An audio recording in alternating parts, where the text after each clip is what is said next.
Joining me now is a woman who was at Trump Tower for some of these meetings today.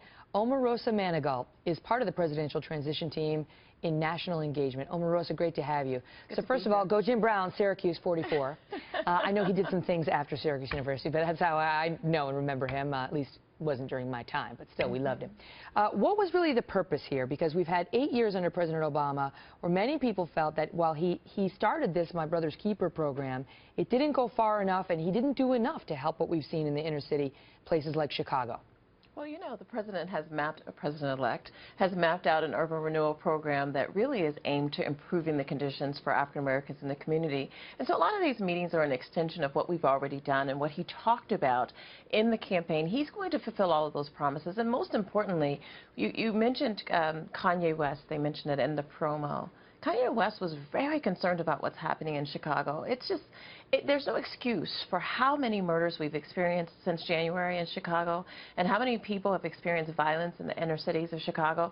Kanye was very, very concerned, and he wanted to reach out to the president to make sure that we could do something and make a change for those conditions. But you'll continue to see Mr. Trump reaching out to people who traditionally, you know, would not have an opportunity to sit down with the President of the United States president-elect, and try to gear and focus and direct what he is going to do for the least of these. Now, I mean, Kanye West, he's controversial for a number of reasons. I mean, him speaking about bullying is one, because people remember what he did to Taylor Swift at that kind of thing. He may not be the spokesperson for that, but he does have an audience of millions. Yes.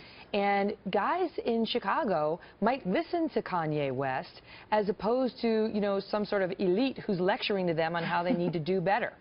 Well, I have to say, a completely different topic. You dealt with a really good way with a bully during the luncheon that we were at. When someone started booing and throwing up profanities, you knew how to shut it down, and that came from a place that no one expected. You were there. I was there. I told her. It was Kathy Griffin. I said something nice about Donald Trump, and she booed and said a naughty word. I said, Omarosa's going to get you. Then she was quiet. And we were at the table next to each other. But I have to tell you that Kanye has an influence over so many people. This generation responds to him, and they respond to his messages. And he was very passionate with the president-elect about the changes that he wants to see. But more importantly, he's ready and willing to serve this country. And a lot of the meetings... Rest. He just got out of the hospital for exhaustion on November 30th. He cannot do presidential politics and transition issues now. Well, it wasn't that stressful coming to Trump Tower. I mean, they got to, you know, really have a good time and have. Why didn't he bring Kim Kardashian? Can you imagine that? Donald Trump, I've never thought I'd say this. He missed the television opportunity.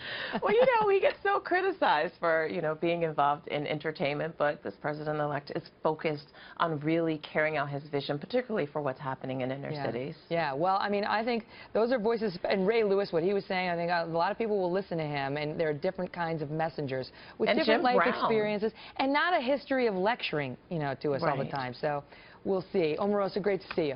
Good to see you, Megan. Feel better. Thank you very much.